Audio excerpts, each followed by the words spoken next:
நம்ம ரீசெண்டாக பார்த்தீங்கன்னா கல்லணை டேம் போயிருந்தோம். கல்லணை டேம் போகும்போது பார்த்தீங்கன்னா வந்து கரிகால சோழன் கட்டி அந்த கல்லணை டேம்லேருந்து தண்ணி திறந்து விட அழகை பார்க்கும்போது ரொம்ப சூப்பராக இருந்தது.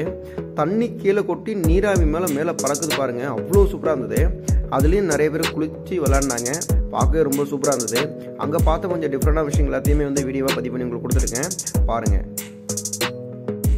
தண்ணி திறந்து வர மதுகுலேருந்து பார்க்கும்போது பார்த்தீங்கன்னா நிறைய பேர் வந்து மீன் பிடிக்கிறதாவது உள்ளே இறங்கி மீனை பிடிக்கிறாங்க.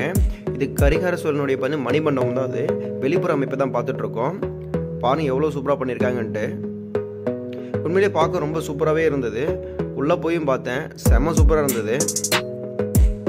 நீங்கள் திருச்சியிலேருந்து பார்த்தீங்கன்னா ஜஸ்ட் ஒரு 15 கிலோமீட்டர் மட்டும்தான்.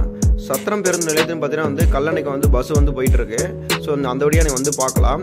நீங்கள் அரியலூரில் இருக்கீங்க அப்படின்னா வந்து திருவையாறு வழியாக வரணும். வரலாற்று சிற்பமிக்க இந்த இடத்த பார்த்தீங்கன்னா வந்து எல்லாருமே கம்பல்சரி பார்க்கணும். ஸோ அந்த இடத்துக்கு நம்ம போயிருந்தோம். ஆற்றில் வந்து ஆழம் அதிகமாக இருக்கனால வந்து யாரும் இறங்கவும் வேண்டாம், குளிக்க வேணாம்னு சொல்லியிருக்காங்க. உண்மையிலே வந்து பாதுகாப்பான சில விஷயங்கள் வந்து சொல்லியிருக்காங்க, அதை கண்டிப்பாக ஃபாலோ பண்ணோம். ஆனால் தண்ணி கம்மியாக வரதுனால வந்து மக்கள் வந்து டேரெக்டாக வந்து அந்த ஆற்றுக்குள்ளே இறங்கி மீன் பிடிக்கிறது போன்ற வேலைகளை பண்ணிட்டு இருக்காங்க. பாருங்கள் தண்ணி வெளியே போகிற அழகு பார்த்தீங்கன்னா எவ்வளோ சூப்பராக இருக்குது அப்படின்னு சொல்லி.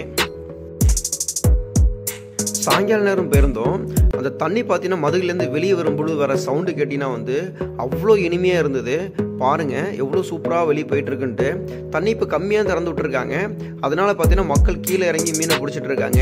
தண்ணி அதிகமாக வெளியேறும்போது பார்த்தீங்கன்னா வந்து மக்கள் கண்டிப்பாக வந்து கீழே போக முடியாது. பாருங்கள் எவ்வளோ சூப்பராக தண்ணி வெளியே போகுது அப்படின்ட்டு. ஓகே ஃப்ரெண்ட்ஸ், வீடியோவை தொடர்ந்து பாருங்கள் பேக்ரவுண்ட் மியூசிக்கோடு. நன்றி.